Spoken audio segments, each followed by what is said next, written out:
Astrologers aren't better or worse than anyone else. They just have a different way of perceiving the world because they see it in a macro way instead of a micro way. It's not just about you and the immediate environment, it's about the effects on the world at any given time and the cosmos. Yeah. Well, it's fascinating when you're talking about you can just look at the way somebody's dressed or how they're acting and again going kind of into that a little bit of the profiling.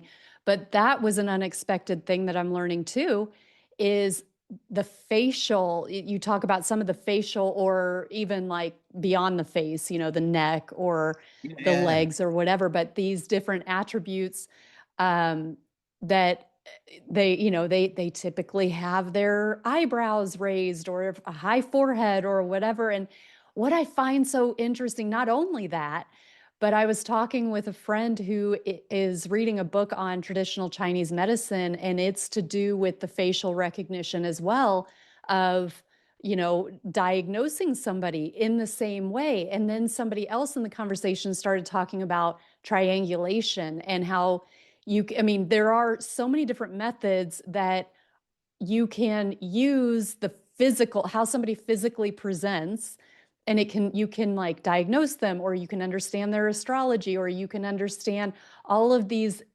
things. You can look at somebody's ear and Yeah. you can look in their iris, you can look at their palm, like, and they're Yeah. all telling. It all points to a time long, long ago before recorded history where things like orology, iridology, astrology were all linked. And I suggest this was way before the flood, when we as a species were much more right-brained than left.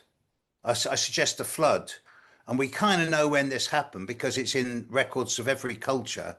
When that happened, it shifted the whole species from right brain to left because it had to be for survival.